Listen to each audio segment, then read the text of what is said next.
Gracias por su presencia en este webinar organizado por la Asociación de Navieros de la República Dominicana.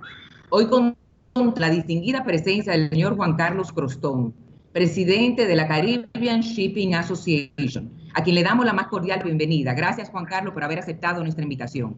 El señor Crostón contestará preguntas luego de su presentación, por lo que le exhortamos a formularlas mediante el chat de esta aplicación. Con el fin de que este evento tenga un orden adecuado y podamos todos disfrutarlo, les pido que mantengan sus micrófonos apagados.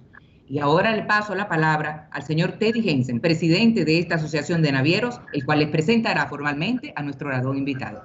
Gracias, Elena. Muchas gracias a todos por estar aquí.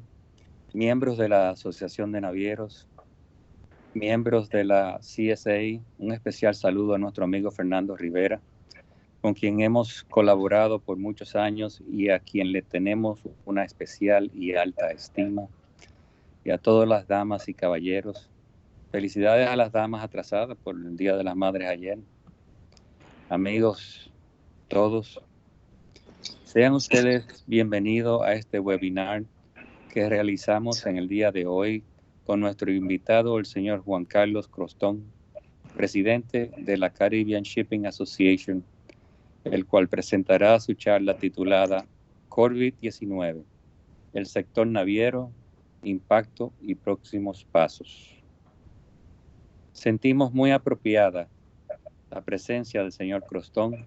Sin duda, su ponencia nos podrá dar una perspectiva de cómo estamos frente a esta pandemia que ha afectado al mundo y a todas las vertientes y puntualmente el sector marítimo regional.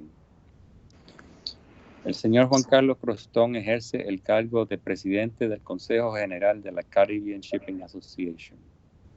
Asociación fundada en 1970, la Caribbean Shipping Association fue establecida para facilitar el desarrollo de una industria marítima eficiente y sostenible en el Caribe. El señor Crostón es también vicepresidente de Mercadeo y Asuntos Corporativos de Manzanillo International Terminals en Panamá, MIT, Panamá. Además, trabajó a bordo de barcos Panamá, previo a su inicio en MIT en marzo de 2004. Fue presidente de la Cámara Marítima de Panamá y es actualmente presidente de la Caribbean Shipping Association y del Patronato de Portobelo y San Lorenzo, una organización sin fines de lucro y régimen mixto basada en Panamá.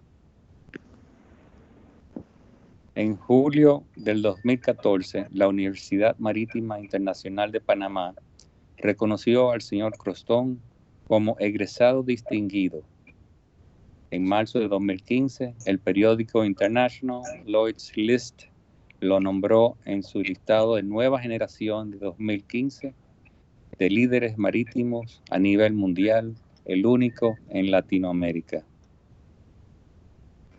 Obtuvo su título de licenciatura e ingeniería náutica en la antigua Escuela Náutica de Panamá y su título de maestría en asuntos marítimos de la World Maritime University en Malmö, Suecia. Además, y muy importantes, él destaca que está muy felizmente casado y tiene 4 maravillosos hijos. Con ustedes, el señor Juan Carlos Crostón, presidente de la Caribbean Shipping Association. Carlos. Teddy y Elena, muchas gracias por la invitación. Bueno, estar entre viejos amigos personales y amigos de la Asociación de Navieros de la República Dominicana con la Caribbean Shipping Association. Vamos a arrancar con la presentación. En pantalla tenemos que arrancar con la publicidad habitual de qué es la Caribbean Shipping Association. Muchos ya la conocen, la Asociación de Navieros de República Dominicana es de los miembros que ayudaron a institucionar esto hace 50 años. Este año cumplimos 50 años del Caribbean Shipping Association y durante estos 50 años hemos tratado de traer mejores prácticas y desarrollo portuario en la región. pueden ver toda la gama de servicios que abarcamos dentro del Caribbean Shipping Association. Ok, vamos a arrancar con buenas noticias porque la vamos a necesitar después que vean esta presentación. Si pudiéramos ahorita mismo recordar qué estábamos haciendo el 14 de febrero, y pongo 14 de febrero porque es el día de San Valentín y en teoría debemos estar haciendo algo especial con nuestros seres queridos. Si alguien el 14 de febrero nos hubiera dicho que en 2 o 3 meses íbamos a tener que estar trabajando desde casa, con mascarillas, y que si pensábamos que el negocio iba a poder funcionar de esa manera, creo que la gran mayoría hubiéramos dicho que no era posible. Así que creo que 3 meses después podemos decir que nuestro nivel de adaptación ha sido bastante bueno. Aquí podemos ver un par de anuncios de noticias. La mayoría de los problemas que ha habido en cadena de suministro a nivel mundial ha sido por producción, no por transporte. El transporte marítimo ha sido muy consistente en mantener los servicios y la prueba es que ha habido muy poco desabastecimiento de comida, de alimentos por temas de transporte marítimo. Así que yo creo que todos los que estamos involucrados en este sector debemos darnos una palmadita en la espalda porque hasta ahora lo hemos hecho bastante bien. Temas como continuidad de negocio, planes de contingencia, análisis de riesgo o suerte. Pero la realidad es que se ha mantenido el transporte y nos hemos ajustado a lo que llamamos el nuevo normal. Veamos un poquito del mercado regional de terminales portuarias de contenedores. En la columna de la izquierda, donde dice 2019, está el volumen aproximado de TEUs de los principales hubs de transbordo en la región y su variación versus el 2018. Y hago la aclaración que en la región estamos incluyendo a PCA y a PPC en el lado Pacífico de Panamá. La realidad es que el negocio el año pasado creció 2%. Pero más interesante es que a mano derecha tienen un listado de los principales clientes de cada una de las terminales por naviera. Y si se dan cuenta, a excepción de DP World en Caucedo, todas las terminales en nuestra región dependemos de un cliente para el 50% o más del negocio.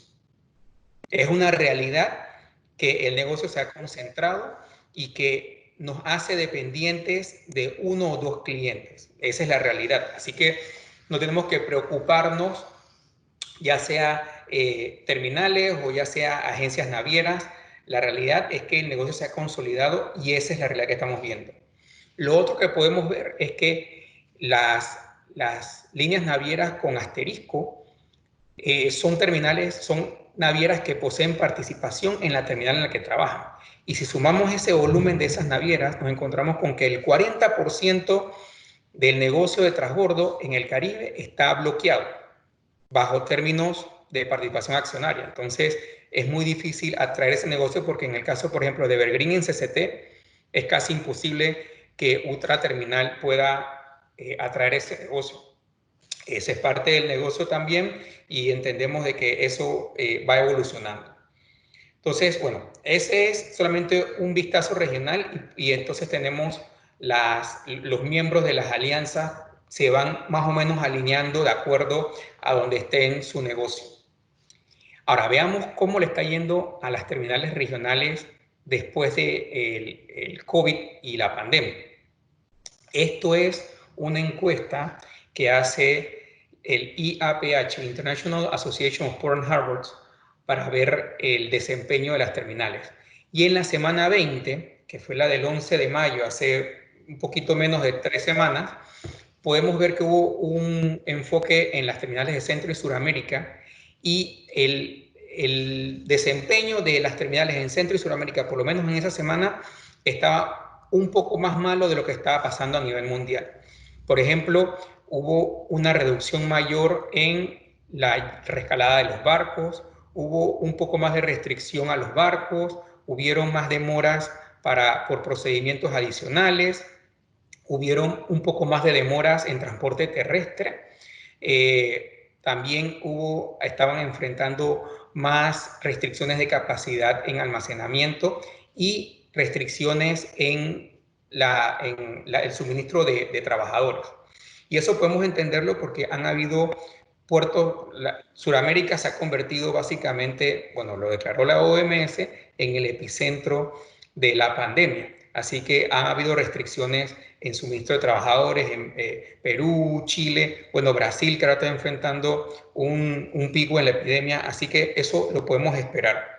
Y también la realidad es que como se ha detenido el transporte de pasajeros y de cruceros, los blank sailings, y también incluso en algunos lugares hay falta de disponibilidad de anclaje por barcos de cruceros y de pasajeros que están detenidos. Así que eso también trae restricciones a el desempeño de las terminales. Aunque ha habido mucha volatilidad, pueden ver de semana a semana cómo va cambiando el desempeño de las terminales, ya sea por restricciones de transporte terrestre o por la disponibilidad de trabajadores. ¿Cómo les va a las líneas de contenedores? Esto fue una predicción que se hacía a principios de abril, que las líneas navieras podían perder hasta $23.000 millones por efectos de la pandemia. Ahora, las buenas noticias, y lo digo entre comillas, es porque la realidad es que esa predicción se basaba en el comportamiento de las líneas navieras durante el 2008, donde hubo una guerra de precios impresionante por buscar participación de mercado. La realidad es que en esta crisis, las navieras han sido mucho más consistentes en mantener su estabilidad de tarifas.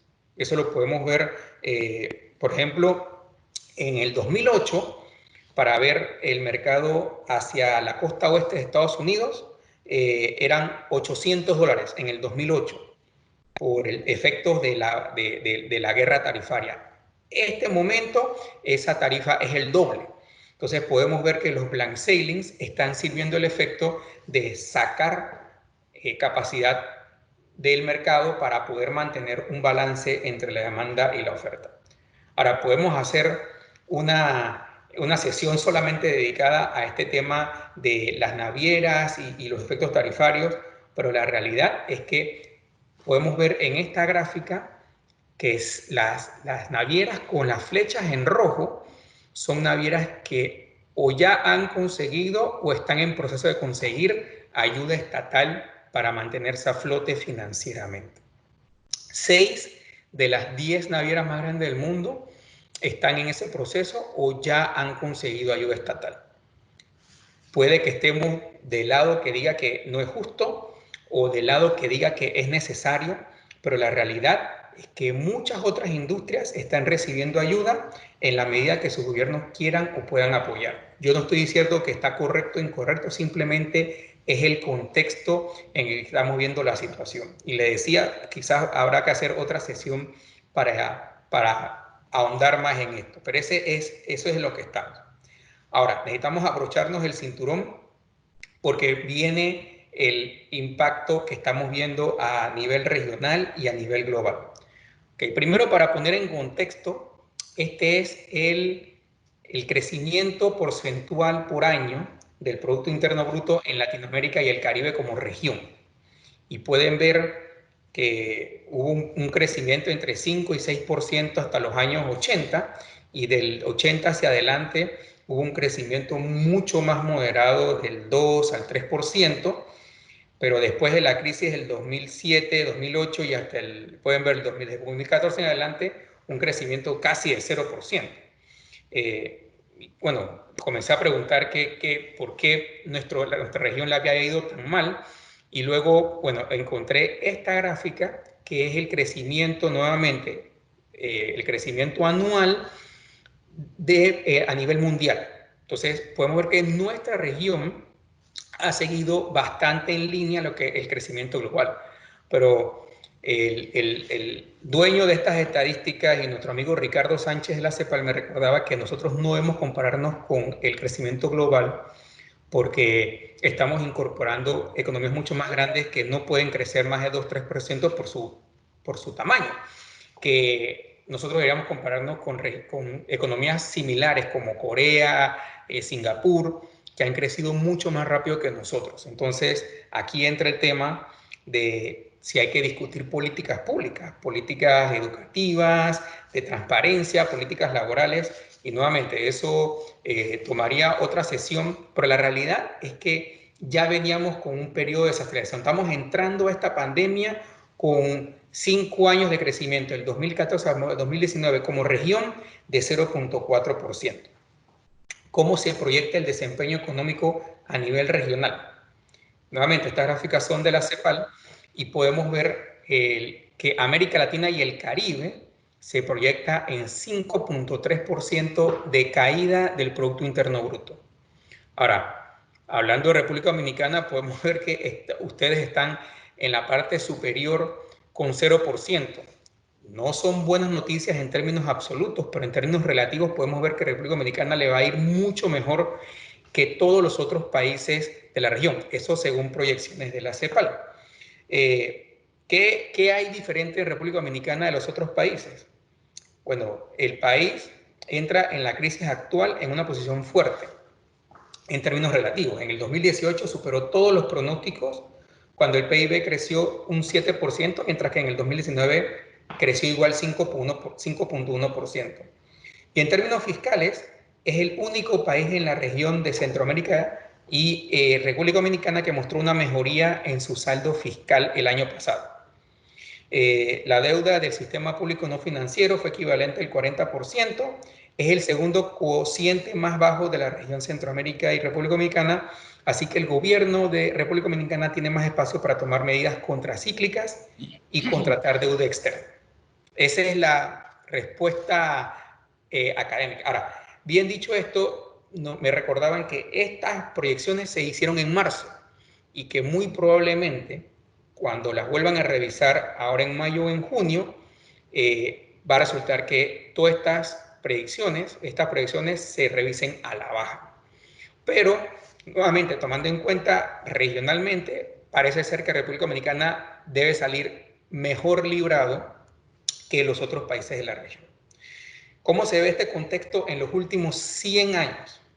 Bueno, creo que no vamos a decir quiénes, pero creo que la gran mayoría de nosotros no hemos visto un desempeño o una crisis económica de esta magnitud, como podemos ver incluso en 1914 o en 1930 con la Gran Depresión. Lo que se espera de variación del PIB este año no tiene precedentes desde el comienzos del siglo pasado. Eso es para ponernos en contexto de qué tan grande es el problema que tenemos ahorita mismo. Ahora, proyecciones para crecimiento de contenedores. Podemos ver que para el último trimestre del 2019, o sea, para finales del 2019 se proyectaba que el crecimiento de este año iba a andar por 3.3%.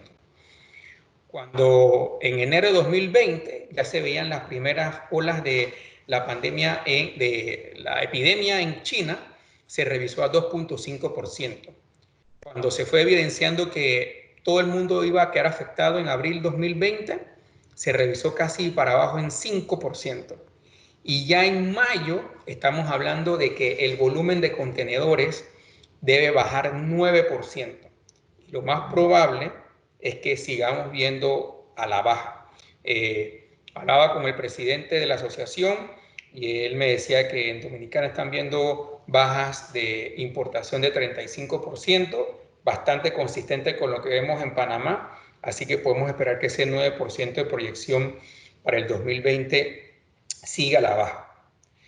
Bueno, entonces vamos a agarrar un poquito de aire, porque con estas noticias de verdad que hay que agarrarla suave, y también agarramos aire porque vamos a revisar un poquito también de transporte aéreo, que no es nuestro core business, pero impacta mucho en la región. Esto es transporte de pasajeros. Podemos ver a mano izquierda la caída a nivel mundial de entre 60 y 80%, y los países como lo han estado manejando. China, por ejemplo, que ya en mayo estaba quizás a un 20%, pero otros países como Gran Bretaña, Italia, Corea, Estados Unidos ha sido catastrófico para la industria aérea. Y podemos ver a la derecha también cómo va cayendo a nivel global. En carga ha sido bastante menos la caída, pero sí está por el orden del 25%. Y hemos visto también noticias como aviones de pasajeros se han transformado para poder suplir la necesidad de transporte de carga por las restricciones de salida, por ejemplo, del espacio de la panza de los aviones, la barriga de los aviones de pasajeros que ya no está dando vueltas. En la región, igual, podemos ver que la caída de turistas llegando a Latinoamérica y el Caribe anda abajo entre 50 y 70%. Y podemos ver el desglose entre Caribe y Centroamérica. El impacto en cifras. Fíjense cómo el segundo trimestre se espera bajada de casi más del 80%, tercer trimestre 56%, cancelaciones de viajes 4.5 millones. Ha traído como consecuencia esto que la ayuda estatal a las aerolíneas de los gobiernos nuevamente que quieren y pueden está allí. Estamos hablando de que ya se han prometido 123.000 millones de dólares en ayuda para las líneas aéreas. Y obviamente está mucho más enfocado en lugares de Norteamérica, Europa y Asia-Pacífico, donde tienen el armamento fiscal para poder prometer estas ayudas. Lo que hablábamos en antes, hace un poco de las líneas navieras de contenedores, esto es algo que está pasando y va a traer desbalance definitivamente. Escuchábamos al CEO de Copa hablando de que ellos no buscan ayuda del gobierno de Panamá, pero que la realidad es que la inyección económica a las aerolíneas que sí reciban ayuda estatal va a traer un desbalance en la competitividad y en la competencia. Es la realidad de lo que está pasando. Entonces, bueno, esto es a nivel global. ¿Qué podemos hablar sobre República Dominicana? En República Dominicana tenemos este perfil de país, esto que usted lo conoce mejor que yo. Importante resaltar, en la parte inferior pueden ver el porcentaje, por ejemplo, de población, es 0.14 del promedio mundial, del contexto mundial, pero el país maneja 0.24% del movimiento de contenedores. Claramente, el país, República Dominicana, está manejando más carga de la que debería manejar por su perfil de país. Y esto es, obviamente, por el clúster que se ha desarrollado de terminales eficientes para traer carga de transbordo. Y esto usted lo sabe mejor que yo. Yo creo que una imagen habla más que 1000 palabras, y esto, yo quería ir a República Dominicana para tomar esta foto, obviamente no pude, pero un amigo, Jan Hoffman de UNTAD, me mandó esta foto donde él mismo en Hainan International Terminal, en la misma posición, la primera foto es del 2001 y la segunda foto es del 2019. Estos son años de inversión. Podemos encontrarlo con nuestros amigos de Sanssouci, con nuestros amigos de DP World en Caucedo. La realidad es que la inversión que se ha hecho en terminales en República Dominicana ha traído los resultados que estamos viendo. Otros datos del perfil comercial de la República Dominicana, estamos viendo la balanza de bienes y la balanza de servicios de transporte marítimo. El 7.6% que vemos en bienes y el 6.5% de crecimiento en servicios de transporte marítimo son los que empujaron ese buen desempeño económico de República Dominicana que vimos al principio de la presentación. Y esto, el perfil marítimo del país, ahí podemos ver la conectividad que hay para los diferentes países de la región, y esto corresponde mucho con la parte de atrás donde veíamos a Estados Unidos como el principal socio comercial de la República Dominicana, y podemos ver que la conectividad también va de la mano con esa balanza comercial. Y el índice de conectividad nacional, como ha ido subiendo desde el 2006, obviamente por toda esta inversión. Entonces, hablando de conectividad, esto es una comparación de República Dominicana con diferentes países de la región. A resaltar, por ejemplo, el buen desempeño del 2015 casi en toda la región. Eso lo podemos ver por el tema de la ampliación del canal que abrió en el 2016 y que mejoró el acceso de nuestras terminales. Y también el buen desempeño de República Dominicana a niveles absolutos. En el 2006, por ejemplo, era el séptimo país, el octavo país en conectividad de esa lista, y ya está empatado en el cuarto país ahora en el 2019. Así que eso es parte de la inversión. Y cuando hablamos de puertos, podemos ver también República Dominicana, Caucedo en línea roja y Jaina en azul, en comparación con Jamaica y Phillipsburg, otras dos terminales que trabajan regionalmente en el negocio de transporte de contenedores. ¿Por qué es importante la conectividad marítima? Todos lo sabemos, pero creo que es importante recordarlo. Una de las principales razones es que la conectividad tiene una relación directa con la competitividad, con los fletes marítimos un poco más bajos. Y esto, para un país como Dominicana que busca importar y exportar principalmente, es muy importante para tener acceso más competitivo a mercados. Así que yo creo que esto es muy importante recordarlo a los encargados de políticas públicas. La inversión en transporte marítimo en nuestro sector es no solamente importante para nuestro sector, es importante para todo el país por múltiples razones para hacer a nuestros países más competitivos. Algunas cifras sobre recaladas y tiempos en puertos. Estamos escogiendo a 4 países de la región y compararlo con el mundo. Podemos ver, por ejemplo, que el tiempo medio de estadía en puertos es 0.7 días.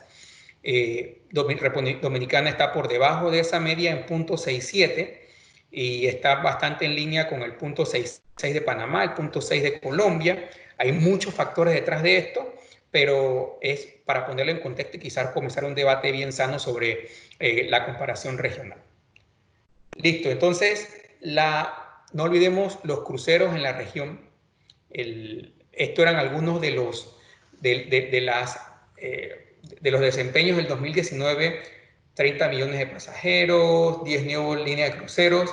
Todo esto estaba bien hasta que nos pegó la pandemia y hemos visto todos los cruceros parados. La industria de cruceros en el Caribe representaba casi 3.4 mil millones de dólares en gasto directo. Esto no puedo, y los que estamos viendo el tema de los cruceros directamente vemos, esta es una situación bien preocupante, no solamente de cruceros, sino turismo. El turismo en la región representa 16% del Producto Interno Bruto y 15% de los empleos. Es una situación muy preocupante. ¿Qué toca ver aquí? Tenemos que ver, hace poco Royal Caribbean anunció que iba a sacar una rotación de cruceros hoy 1 de junio y Gran Caimán le dijo, señores, nosotros no estamos listos. Así que es muy importante la coordinación entre el sector privado y el sector público, sumamente importante. También es importante la coordinación regional entre los territorios y los destinos de la región para asegurarnos de que todos estemos listos para recibir los barcos. Ya, por ejemplo, Pullmantur le avisó a una de los destinos aquí en el Caribe que si ellos estaban listos, tenían pasajeros listos para traer al Caribe. Le dijeron así claramente. Creo que para muchos sería sorpresa porque pensaríamos que con todos los anuncios que han habido, la gente se mantendría fuera de navegar en cruceros, pero la realidad es que existen gente fieles a los cruceros y que quieren regresar. Nosotros tenemos que estar listos como región para recibir a esos turistas porque muchas de nuestras personas en la región dependen de esto. Y podemos verlo en los números en la República Dominicana. Son casi 4.000 trabajos y más de 17 millones de dólares en salarios, 75 millones de dólares en gastos de los turistas, más de 1.1 millones y un crecimiento de más del 100% desde el 2008. Eso tenemos que buscar la manera de reactivarlo lo más rápido posible. Bueno, yo creo que vamos a ponerle una pausa a las cifras porque me siento como profesor de estadística. Vamos a ver un reporte que sacó McKinsey hace un tiempo atrás, hace parecen hace años, pero fue hace como 6, 7 meses, que hablaban de cómo ellos veían que iba a ser la industria de contenedores por los próximos 50 años. Lo primero que ellos nos decían era que teníamos que invertir en la tecnología digital. Teníamos que buscar diferenciar productos, mejorar el servicio al cliente, buscar integrarnos en las cadenas de valor, incrementar productividad, bajar costos. Y decían, el riesgo es que los gigantes de tecnología y los emprendedores entren a nuestro negocio y hagan esto por nosotros. Y obviamente nosotros queremos capturar la mayor cantidad de valor de la cadena. Lo segundo, la consolidación. Pero cuando hablamos de consolidación, generalmente pensamos en el tema de las navieras. Tenemos que pensar consolidación de nuestro sector, ya sea que seamos de remolcadores, de terminales portuarias, de agentes navieros, de proveedores de combustible. Creo que, como decía el reporte, el crecimiento que había tan grande anterior llevaba a la necesidad de tener muchos jugadores, pero ahora con un crecimiento más bajo como el que vimos en las gráficas anteriores, lleva a la necesidad de racionalizar jugadores y tenemos que ser entonces proactivos en esto. El tercero era integrarse verticalmente, integrarse horizontalmente. Hay mucho valor que está quedando en la mesa, por ejemplo, integración entre terminales y navieras, intercambiar información, buscar eficiencias entre ellos. Eso tenemos que buscarlo más, porque la realidad es que hay muchas ineficiencias por no compartir información o integrarlas. Y eso trae un tema de asociatividad en nuestro sector que vamos a compartir más adelante. Lo importante es que no dejemos que nos coman el mandado. Y lo cuarto es ser agresivo. Creo que nuestra industria es conocida por haber pasado por muchos periodos inciertos y hemos salido a flote, y la intención es que lo sigamos haciendo con todos los cambios que vienen hacia adelante. Esto fue antes de la locura que vino en el 2020. Entonces vamos a analizar algunas de las sugerencias que nosotros vemos que podemos proponer para seguir combatiendo esta pandemia, que nuevamente nos ha ido muy bien hasta ahora en términos de ser consistentes proveyendo servicios. Lo primero es la continuidad de nuestro sector. Hasta ahora lo hemos hecho bastante bien.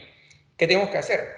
Tenemos que seguir proveyendo todos los servicios necesarios, desde provisión de combustible, suplidores, servicios de salud para nuestros trabajadores, certificación para los barcos. Todo esto tiene que ser atendido de una manera crítica. Hubieron casos de puertos en la región que estuvieron a punto de cerrar porque se pedían más certificaciones de salud que la que se estaban dando y no había una claridad de las autoridades en qué era lo que tenía que darse. Entonces necesitamos ser proactivos, ir con las autoridades y pedirle los protocolos para que en caso de que pase algo ya todos estén enterados de cuáles son los pasos a seguir. Y no podemos olvidar a nuestros tripulantes. Eso voy a hablar más adelante. Para nuestros puertos tenemos que ver las horas de trabajo, no tener operaciones paradas, restricciones, por ejemplo, sobre trabajo los fines de semana que no aplica en República Dominicana, pero en otros lugares tienen que ser levantadas y los gobiernos tienen que asegurarse que las medidas de salud sean implementadas de manera que no interfieran con el comercio internacional. Drury hizo un análisis hace un año, en el 2018, perdón, hace 2 años, que encontró que el tema de la facturación en nuestro sector, en el sector marítimo, resultaba en una serie de ineficiencias, que manda la factura, que espera la factura, que no, que te la verifico, que te la pago, que te la reconcilio. Ellos encontraron que 1.260 millones de facturas por servicios marítimos resultaban en 34.000 millones de dólares en ineficiencias. Y entonces me pongo a pensar, nosotros cuando vamos a Netflix, nosotros no estamos preocupados por la cuenta. Nosotros simplemente ponemos tarjeta de crédito y listo.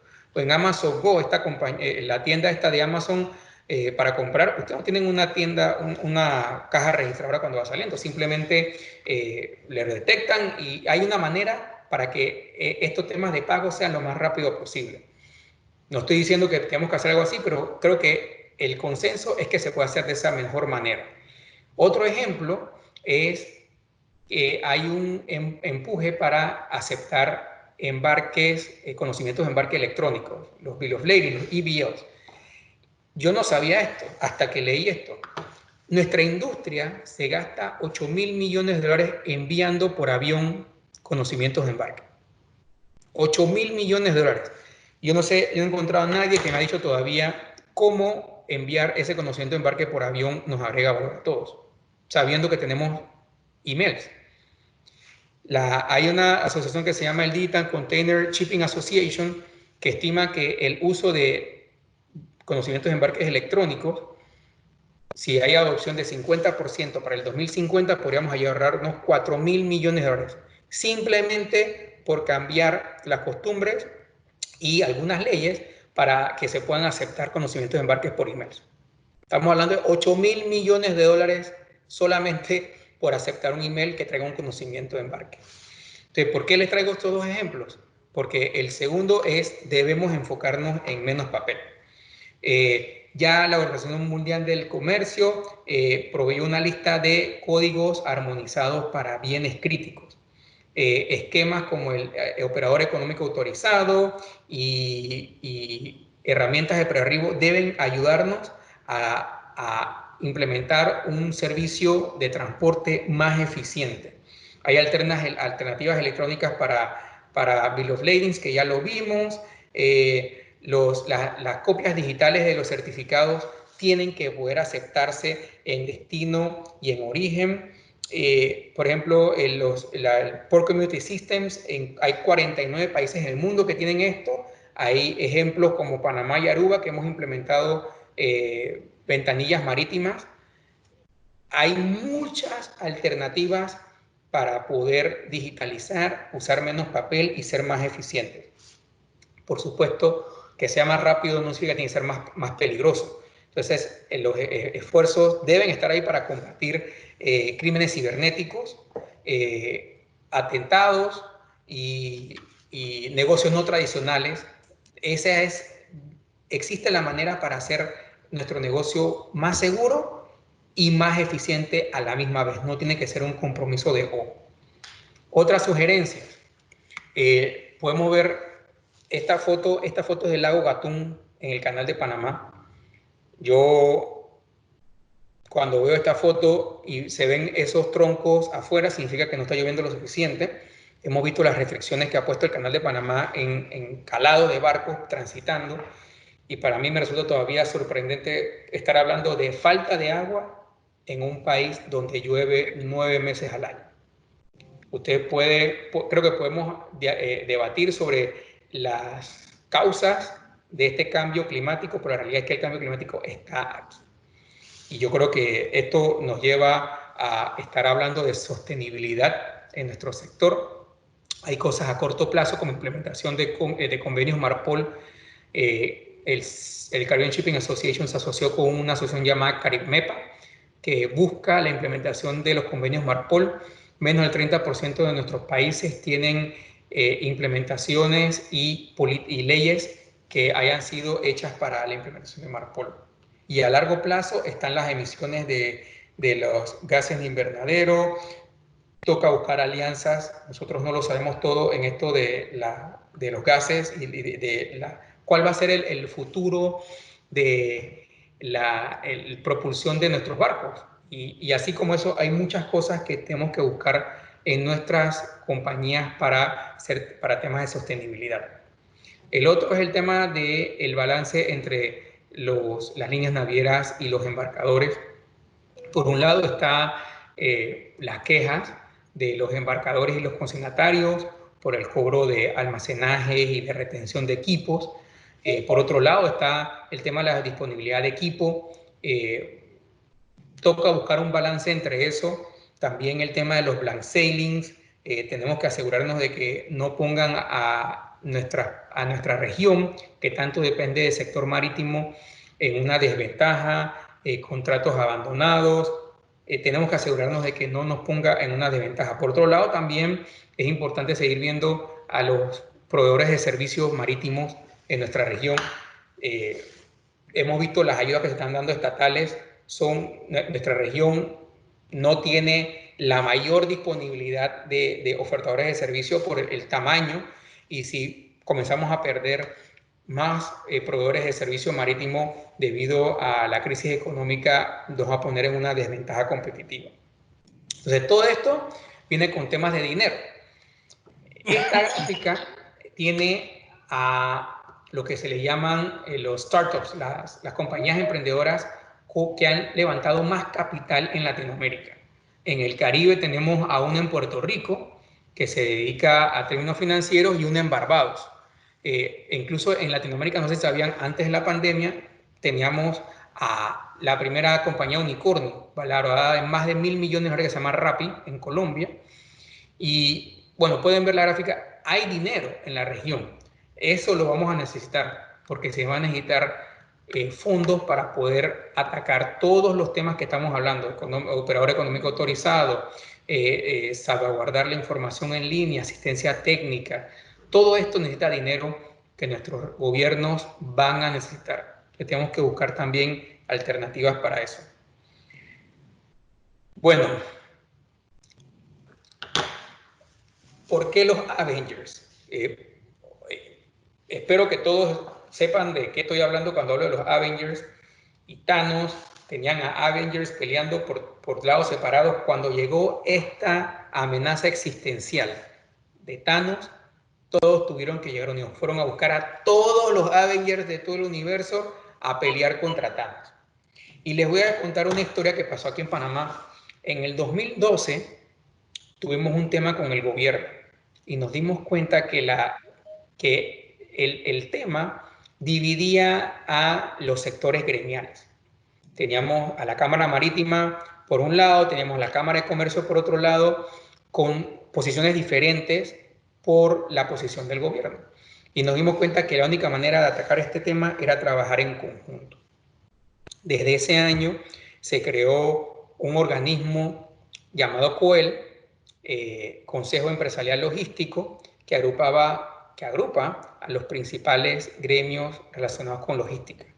En Panamá existe un CONEP, que es el Consejo Nacional de la Empresa Privada, y hablamos con ellos para decirles que no era para competir con ellos, sino para agregar valor al tema logístico.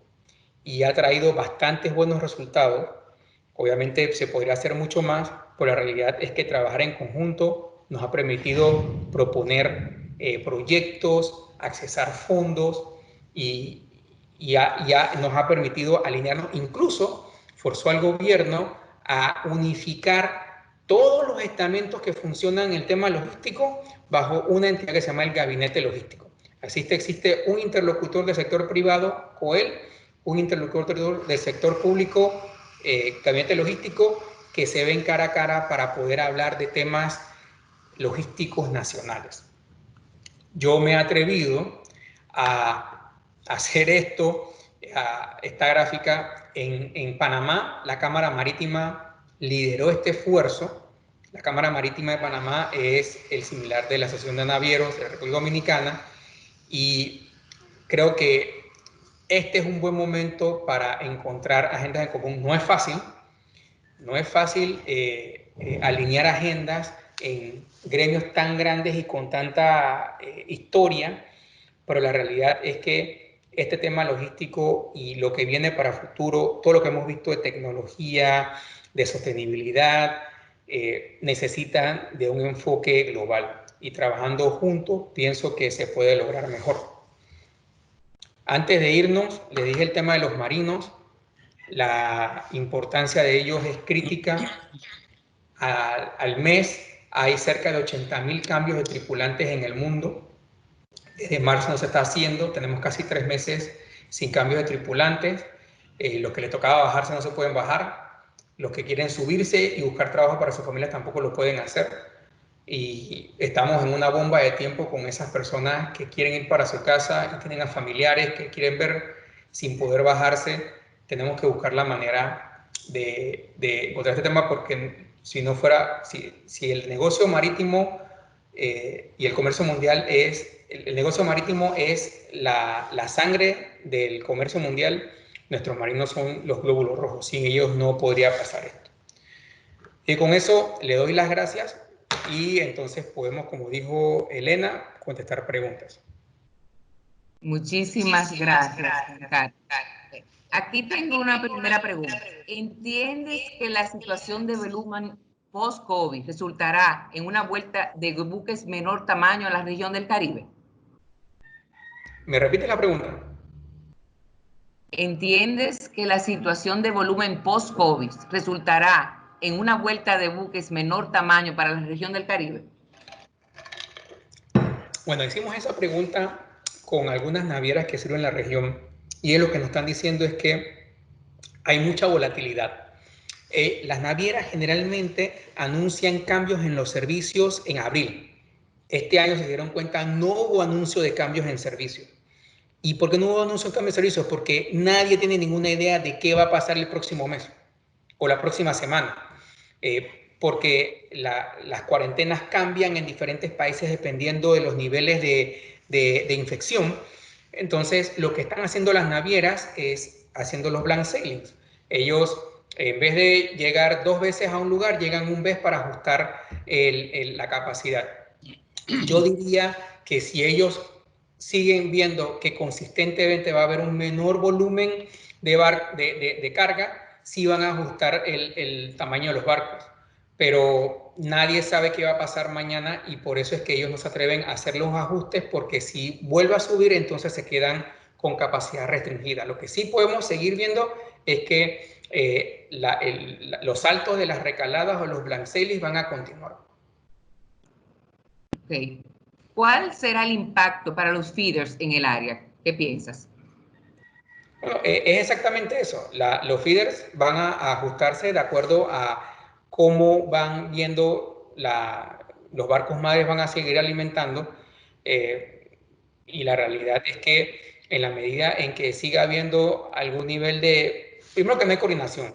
Por ejemplo, hace un mes teníamos la costa oeste de Sudamérica casi toda en lockdowns. Chile, Perú, Centroamérica y el Caribe. Centroamérica, por ejemplo, sufriendo grandemente por los temas de las maquilas.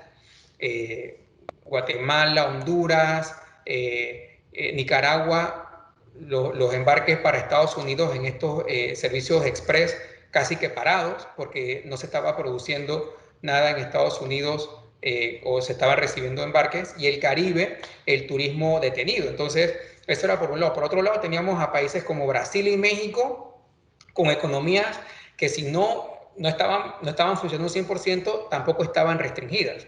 Entonces, teníamos esta variación, este espectro de desempeños económicos. Lo que le toca a los feeders es irla ajustando. Si hay un trabajo difícil ahorita mismo, es para los que trabajan los servicios de las navieras, porque ellos tienen que ajustar la capacidad de acuerdo a una visibilidad que no existe. Y no existe porque nadie sabe qué va a pasar la próxima semana en términos de los niveles sanitarios. Así que lo mismo que le pasa, lo que estaba hablando antes, los feeders tienen que ajustarse con blank sailings y siguen trabajando con las navieras que le están pidiendo ayuda, porque ellos también lo están pasando mal.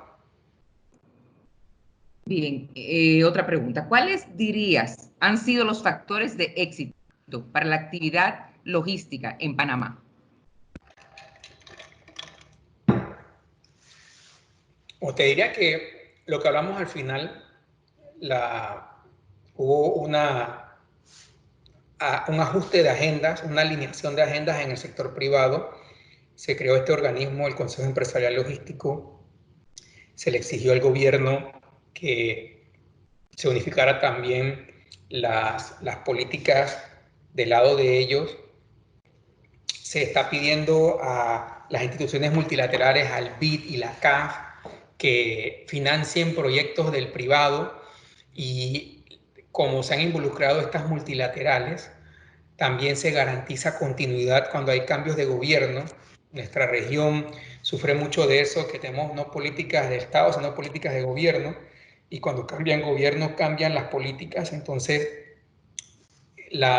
el involucrar a estas multilaterales asegura que los proyectos se vayan avanzando en el tiempo. Temas como fortalecimiento de aduanas, facilitación del comercio, ventanillas marítimas, sistemas de comunidad portuaria. Todos estos proyectos son proyectos que trabajan a largo plazo y que se necesita que haya continuidad.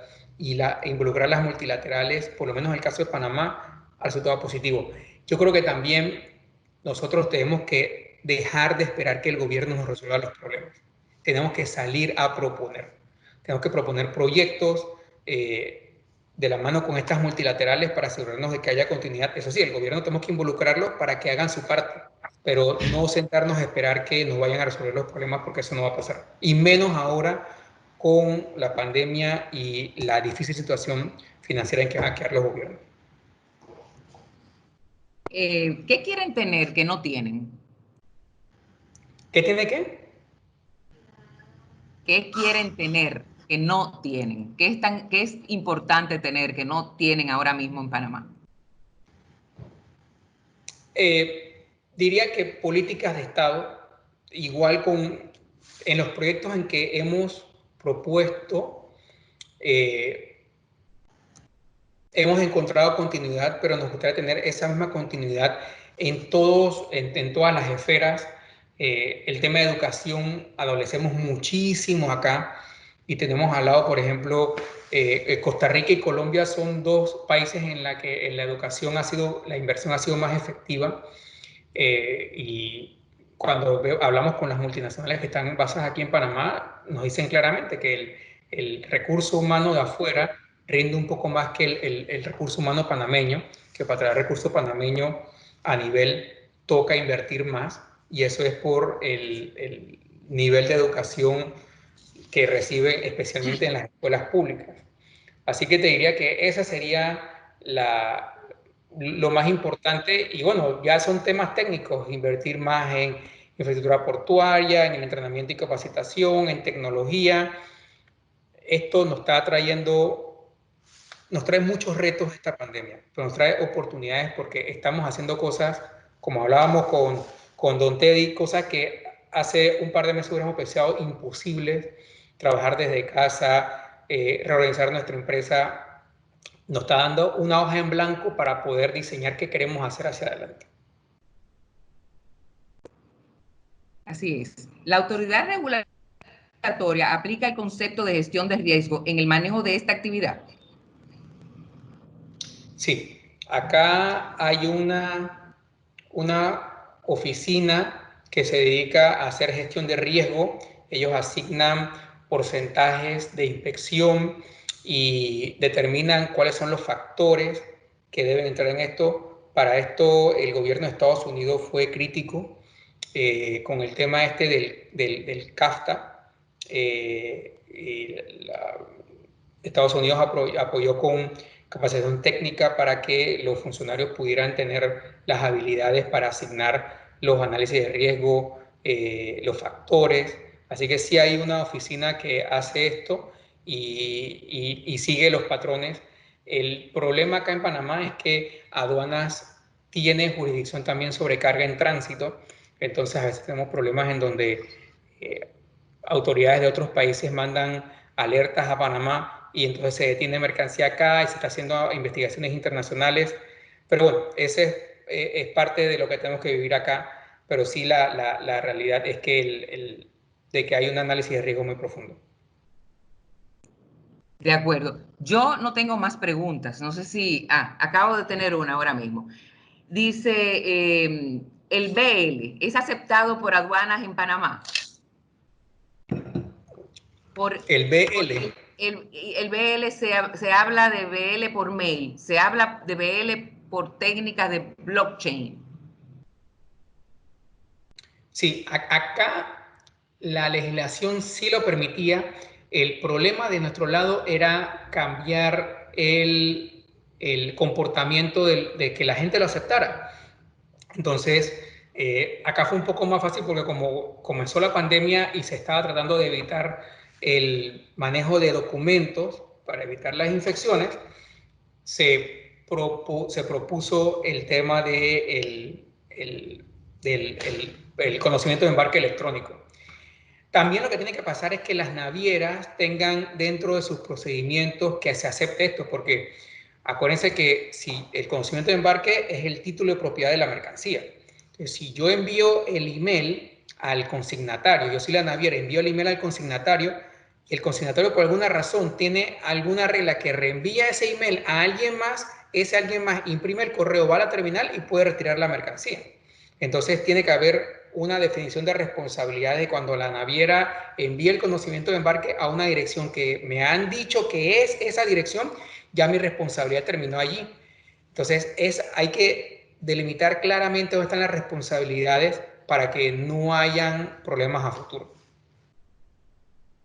Exacto. Bueno, no tengo más preguntas. Parece que la charla fue bastante explícita y cumplió con el rol que queríamos. Queremos que el señor Fernando nos dirija algunas palabritas ahora en el turno antes de despedir al señor Crostón, porque para nosotros es muy importante su parecer por la cercanía que siempre hemos tenido con él en la CSA. Adelante, don Fernando. ¿Me escuchan? Sí. Ok. Bueno, primero que nada, Elena y a mis hermanos de la República Dominicana, gracias por la oportunidad de participar de este excelente evento. Yo cuando tengo que participar en algo que tiene que ver con la República Dominicana, lo veo con un cariño especial. Primero porque tengo tantos, no amigos, tantos hermanos y hermanas en la República que, como he dicho en anteriores ocasiones, me siento como si fuera un dominicano. Tenemos que reconocer que esta alternativa, esta iniciativa de la Asociación de Navieros de la República Dominicana es la manera de hacer las cosas de ahora en adelante. Y va a contar con el apoyo de la Asociación de Navieros del Caribe, la Caribbean Shipping, en todo momento. Nosotros vamos a hacer lo mismo. Inclusive queremos aprovechar esta ocasión para invitarlos a un webinar que vamos a tener el día 17 de este mes a las 11 de la mañana, que es la industria de cruceros después de COVID-19. Como dijo Juan Carlos en su presentación, la industria de cruceros es sumamente importante para la región. Yo lo puedo decir por lo que estamos sufriendo aquí en Puerto Rico ahora con esta industria. Van a estar ejecutivos de las líneas de cruceros y otras personas relacionadas con la industria. Así que los invito, le estaré informando a Elena todos los detalles. Y de nuevo, gracias por permitirme participar con ustedes. Sabes que los quiero mucho. Este es mi último año como gerente general de la Caribbean Shipping. En octubre termino mi labor, pero siempre llevaré un recuerdo y un cariño especial para mis hermanos de la República Dominicana. Que Dios los bendiga a todos, mucha salud y muchas bendiciones. Eso es recíproco, don Fernando. Aquí sentimos lo mismo que usted nos está diciendo.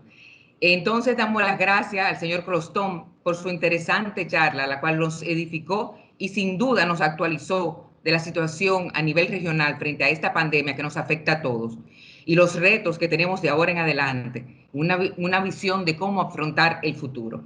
A todos ustedes les agradecemos en nombre de la Asociación de Navieros de la República Dominicana su presencia en esta actividad y les deseamos a todos tengan un buen resto del día.